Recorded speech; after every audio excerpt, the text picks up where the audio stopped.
Evangelho, quinta-feira da 34ª semana do tempo comum. O Senhor esteja convosco, Ele está no meio de nós. Proclamação do Evangelho de Jesus Cristo, segundo São Lucas. Glória a vós, Senhor. Naquele tempo disse Jesus a seus discípulos: Quando virdes Jerusalém cercada de exércitos, ficai sabendo que a sua destruição está próxima. Então, os que estiverem na Judeia devem fugir para as montanhas. Os que estiverem no meio da cidade devem afastar-se. Os que estiverem no campo, não entrem na cidade, pois esses dias são de vingança, para que se cumpra tudo o que dizem as Escrituras. Infelizes das mulheres grávidas e daquelas que estiverem amamentando naqueles dias, pois haverá uma grande calamidade na terra. E irá contra este povo. Serão mortos pela espada e levados presos para todas as nações. E Jerusalém será pisada pelos infiéis, até que o tempo dos pagãos se complete. Haverá sinais do sol, na lua, nas estrelas. Na terra as nações ficarão angustiadas com o pavor do barulho do mar e das ondas. Os homens vão desmaiar de medo só em pensar no que vai acontecer ao mundo, porque as forças do céu serão abaladas. Então eles verão o Filho do Homem vindo numa nuvem com grande poder e glória. Quando essas coisas começarem a acontecer, levantai-vos e erguei a cabeça, porque a vossa libertação está próxima. Palavra da salvação. Glória a vós, Senhor. Quinta-feira da 34ª semana do tempo comum, em nome do Pai, do Filho e do Espírito Santo. Amém.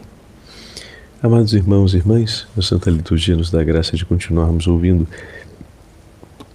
o anúncio de Jesus sobre Jerusalém no 21º capítulo.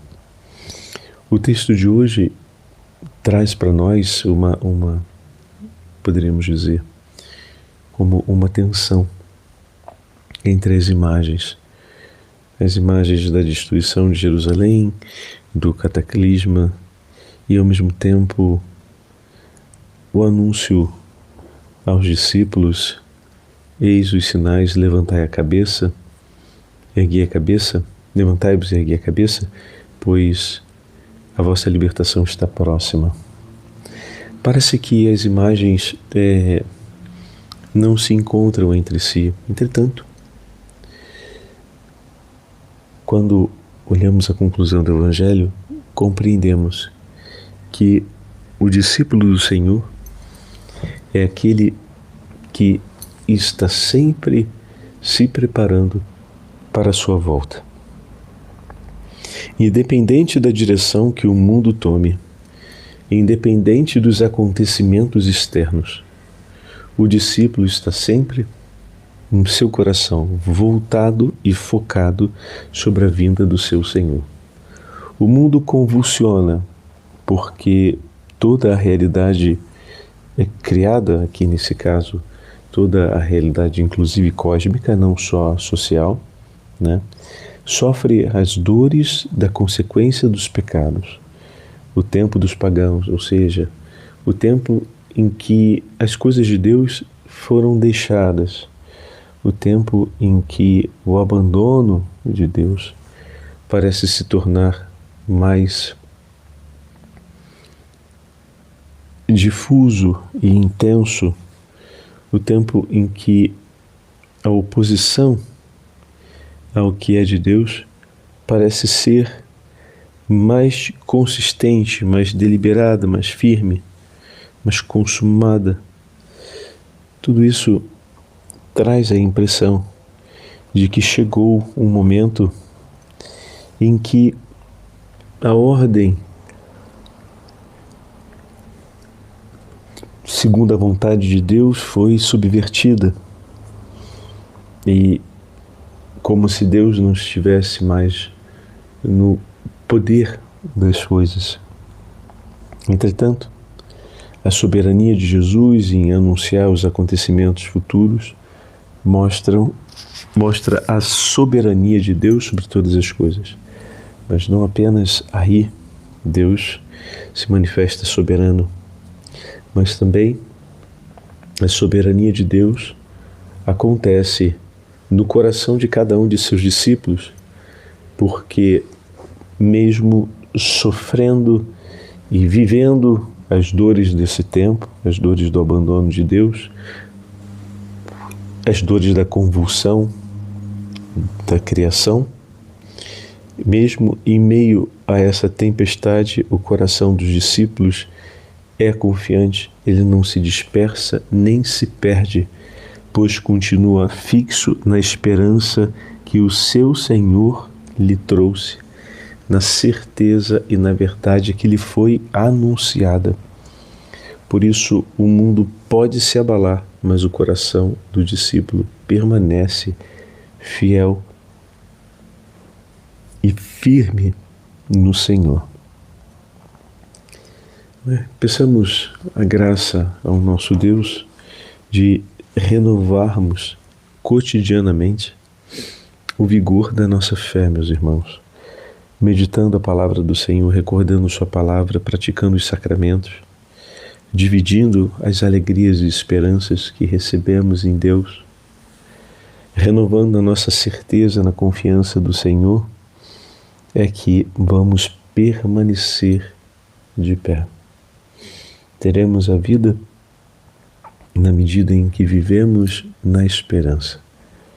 Que grande chamado, porque o Evangelho de hoje para todos nós, porque diante do que vemos acontecendo no mundo, guerras, conflitos, perseguições, instabilidade política, violência, a gente pode começar a esquecer-se de Deus.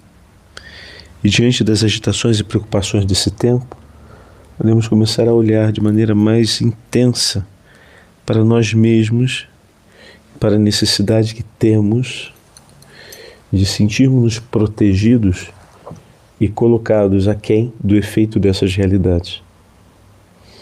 E nos esquecermos que o Senhor disse estar no meio de nós, de não prepararmos a nossa própria defesa, de que esses tempos aconteceriam para que pudéssemos testemunhar a nossa fé e que Ele estará conosco até o fim, e não só isso, mas de que também em meio a esse contexto se dão os sinais da sua presença e do seu poder, pois são em meio a essas realidades que Deus manifesta a sua força e renova a esperança e o vigor do nosso coração. Por isso, Maranatá, vem, Senhor Jesus, fortalece o nosso coração, restaura o nosso ânimo, pois somos vossos e em vós tudo esperamos. O Senhor esteja convosco, Ele está no meio de nós. Pela poderosa intercessão da Imaculada Virgem Maria e São José, desça sobre todos vós e permaneça nesse dia especial em que recordamos a memória de Nossa Senhora das Graças.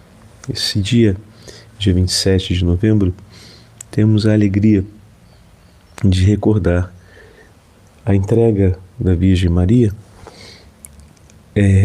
na Rua de Lubac, na França, da medalha milagrosa, que se torna um sinal de amor e de esperança para todos nós, um sinal da Santa Mãe de Deus, que nos abençoa, que nos guarda, que nos protege, que nos livra de todos os perigos e de todo o mal.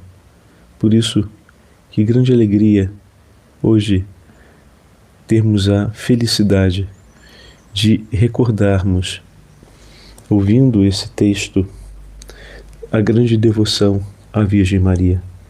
Santa Catarina Labourié, quando recebeu o anúncio de Nossa Senhora e o mandato de cunhar essa medalha que seria entregue aos seus filhos como sinal da sua presença e da sua guarda, nos entrega um tesouro ainda maior. Se hoje ouvimos no Evangelho que o Senhor nos guardará e que a alegria de que o tempo da misericórdia chegou, o tempo do cumprimento de sua palavra chegou, um tempo de graça chegou, bendito seja Deus, porque esse tempo de graça chega pelas mãos de Maria Santíssima. Se esse tempo chega pelas mãos da nossa Santíssima Mãe, todos os demais tempos estão guardados também em seus braços, junto ao seu coração imaculado. Por isso que a memória hoje de Nossa Senhora das Graças e a recordação da medalha milagrosa em todo o seu esplendor e beleza nos traga a certeza de que a Santa Mãe de Deus, tesouro de Deus para nós, nos guarda a fim de que o nosso coração permaneça firme no Senhor. Por isso, pela poderosa intercessão da sempre Virgem Maria, o Senhor nosso Deus nos abençoe e nos guarde. Se você tem hoje a medalha milagrosa, conjunto de si, não deixe de agradecer de maneira especial esse sinal que Deus trouxe à sua vida e de rezar as orações contidas, a oração contida na medalha milagrosa com piedade e devoção. Ó Maria concebida sem pecados, rogai por nós que recorremos a vós. E de lembrarmos que a cruz do Senhor é a nossa força. Pelas mãos de Maria Santíssima nos vêm todas as bênçãos do céu. E se você tiver a chance de poder realizar um presente para alguém, não deixe de dar-lhe a medalha milagrosa como um sinal de devoção e como uma marca perene do poder da Santa Mãe de Deus sobre Satanás e do poder dela de guardar as bênçãos e as graças do céu a serem concedidas aos filhos de Deus. E pela intercessão de Nossa Mãe das Graças e de São José, abençoe-nos o Deus Todo-Poderoso, Pai, Filho e Espírito Santo. Amém.